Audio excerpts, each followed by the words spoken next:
예, 역시 이명박 전 대통령 재판 수사와 관련해서 계속 취재를 해오고 있었던 저희 취재기자 중에 한 명이 한민용 앵커입니다. 이 시간에 또 한민용 앵커와 함께 재판 어떻게 진행이 됐고 또 앞으로 어떻게 진행될지 이야기 나눠보도록 하겠습니다. 자, 한민용 앵커, 일단 검찰이 항소를 하기로 했습니다. 항소를 하기로 했다는 것은 검찰은 이제 어제 무죄가 나온 부분에 대해서 쟁점이 될 것이고 그 부분에 초점을 맞출 것 같은데 무죄 나온 부분 중에 하나가 이 개인 소송과 차명재산 관리에 청와대를 동원한 부분이었죠. 네, 그렇습니다. 일단 어제 재판장은 다스가 이명박 전 대통령의 것이다. 이건 넉넉히 인정된다고 못을 박았습니다. 예. 하지만 다스가 이 전 대통령의 것이라는 큰 줄기에서 파생된 혐의 중 하나였죠. 직권남용죄는 무죄로 판단했습니다. 예. 처남 김재정 씨가 사망하자 김 씨 명의로 된 다스 지분 등 차면 재산의 상속 문제를 검토하게 하고 또 BBK로부터 다스의 투자금 140억 원을 돌려받는 미국 소송에 청와대 관계자들을 동원했다는 부분인데요. 재판부는 어제 이 전 대통령이 이런 일을 김백준 전 비서관 등 청와대 관계자에게 시킨 건 인정이 된다고 밝혔습니다. 김백준 전 비서관을 포함한 청와대 관계자에게 시킨 거 인정한다. 사실을 인정했다고 했는데 왜 무죄가 나온 겁니까? 네, 일단 재판부는 우선 이 직권남용죄가 성립하려면 이 전 대통령이 지시한 내용이 대통령의 직무 권한인지를 우선 살펴봐야 한다고 밝혔습니다. 예. 네, 그러니까 이렇게 다스 미국 소송을 지원하도록 지시하는 게 대통령의 직무 권한인지를 우선 따져봐야 한다는 건데요. 일단 이 전 대통령이 이런 지시를 시킨 건 인정을 했기 때문에 이게 대통령의 지위를 이용한 불법 행위로 볼 수는 있다고 재판부가 설명을 했습니다. 예. 하지만 다스 소송을 지원하도록 하는 게 일반적인 대통령의 권한에 해당한다고는 볼 수가 없어서 직권남용죄는 아니라고 판단을 한 겁니다.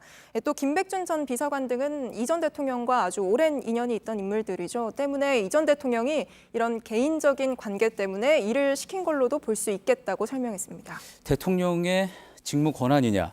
사실 뭐 일반적으로 보면 대통령은 뭐든 시킬 수 있는 위치에 있지 않나 생각할 수 있기 때문에 이 부분에 대해서 선뜻 납득하기가 힘들 수 있다는 반응도 있을 것 같은데 일단 재판부의 판단은 그렇지 않다는 거군요.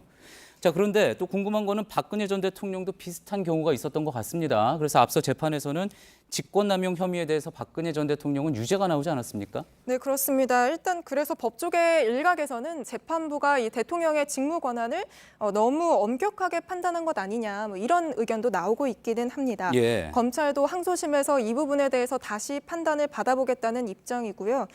박 전 대통령의 경우에는 전경련 소속 대기업들을 압박해서 미르나 이 K스포츠 재단에 돈을 내게 했다는 부분을 법원이 직권남용죄로 인정했었습니다. 대통령 정책에 따라서 재단을 만들고 또 기업들과 접촉할 수 있는 권한을 대통령의 직무 권한이라고 봤던 겁니다. 그렇군요. 이 부분에 대해서 항소심에서 어떤 판단이 나오느냐에 따라서 또 형량이 달라질 수 있겠군요. 자, 그런데 일부 뇌물을 받았다는 부분에 대해서도 무죄가 나왔죠? 네, 그렇습니다. 일단 삼성과 이팔성 전 우리금융지주 회장 그리고 또 김소남 전 의원으로부터 받은 돈 중에서 82억 원 정도만 뇌물로 인정이 됐습니다. 예. 그리고 다른 기업인들이나 이 종교인에게 받았던 돈이 10억 원 정도 되는데요. 이 부분은 뇌물이 아니라고 무죄라고 판단을 했습니다. 예, 검찰 수사에서는 또 비슷한 시기에 받은 돈 아니었습니까? 근데 어떤 돈은 뇌물이 되고 어떤 거는 뇌물로 인정이 되지 않은 건데 이유가 뭡니까? 이게 대가성이 인정이 되느냐, 그러니까 이 전 대통령이 돈을 준 사람이 구체적인 어떤 현안을 갖고 있었는지를 정확히 알고 있었느냐 이런 건데요. 예. 이 말이 좀 어려우니 사례를 좀 들어보겠습니다. 예를 들어서 이 5억 원을 건넨 최등교 대보그룹 회장 같은 경우에는 이 전 대통령과 골프를 치면서 이 대통령 대운하 사업에 참여하고 싶다는 말을 한 건 사실로 인정이 된다고 재판부는 판단했습니다. 하지만 이게 곧 수주하겠다는 구체적인 부탁을 수주해달라고 부탁한 건지는 좀 그렇게까지 보기는 어렵다 이렇게 판단을 한 겁니다. 예, 그렇군요. 자, 어쨌든 이런 부분들이 이제 항소심에서는 분명히 쟁점이 될 것 같습니다. 자, 그런데 현재까지 파악하기로는 이 전 대통령은 이제 항소를 고민하고 있다. 이제 항소를 하겠다는 거는 검찰 쪽이었고요. 네. 이 전 대통령은 고민을 하고 있다. 지금 이런 상황인 거죠? 네, 변호인은 다음 주 월요일에 구치소를 다시 찾아가서 이 전 대통령과 이 항소 여부를 논의할 계획인데요.